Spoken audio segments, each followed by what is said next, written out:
करवीर संस्थापिका छत्रपती ताराराणी यांच्या पुण्यतिथीचे औचित्य साधून आज देवराज नरके युवा शक्तीच्या वतीने छत्रपती ताराराणी चौक येथील महाराणी छत्रपती ताराराणी यांच्या पुतळ्याला पुष्पहार अर्पण करून अभिवादन करण्यात आलं।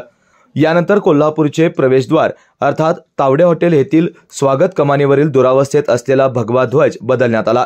गेल्या काही दिवसांपासून तावडे हॉटेल येथील स्वागत कमानीवरील राजर्षी छत्रपती शाहू महाराज यांच्या नावाने असलेला फलक हा दुरावस्थेत होता।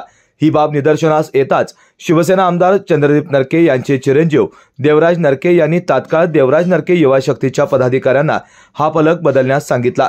त्यानुसार युवा शक्तीच्या पदाधिकारी आणि कार्यकर्त्यांनी हा दुरावस्थेत असलेला फलक काढून नव्याने फलक लावला। यावेळी या स्वागत कमानीवरील भगवा ध्वज खराब झाल्याचं कार्यकर्त्यांच्या लक्षात आल्यानंतर त्यांनी आज करवीर संस्थापिका छत्रपती ताराराणी यांच्या पुतळ्याला अभिवादन करून या स्वागत कमानीवरील भगवा ध्वज नव्याने फडकवला। आमदार चंद्रदीप नरके यांच्या मार्गदर्शनाखाली देवराज नरके युवा शक्तीच्या माध्यमातून ज्या ठिकाणी युवकांच्यावर अन्याय होतोय अशा ठिकाणी युवा शक्ती खंबीरपणे उभ्या असणार असल्याची प्रतिक्रिया यावेळी देवराज नरके युवा शक्तीच्या पदाधिकाऱ्यांनी व्यक्त केली। करवीर नगरीच्या संस्थापिका छत्रपती महाराणी ताराराणी यांच्या स्मृती दिनानिमित्त आज देवराज नरके युवा शक्तीकडून अभिवादन करण्यात आलेले आहे।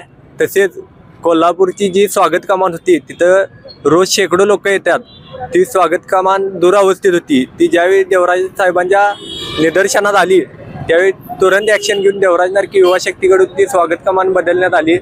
तसेच तेथील झेंडाही दुरावस्थेत होता, तोही बदलण्यात आला व इथून पुढे ज्यावेळी सामाजिक किंवा युवकांच्यावरती संकट येईल त्यावेळी मार्गदर्शक चंद्रदीप नरके यांच्या आशीर्वादाखाली देवराज नरके युवा शक्ती सदैव त्यांच्या पाठीशी उभा असेल। यावेळी देवराज नरके युवा शक्तीचे केतन पाटील, सूरज अडसिरे, शंभूराज पवार पाटील, रणवीर पाटील, श्रेयस पाटील, सौरभ पाटील, स्वरूप पाटील, संग्राम खाडे, संस्कार चव्हाण, राज चौगले यांच्यासह युवा शक्तीचे पदाधिकारी कार्यकर्ते मोठ्या संख्येने उपस्थित होते।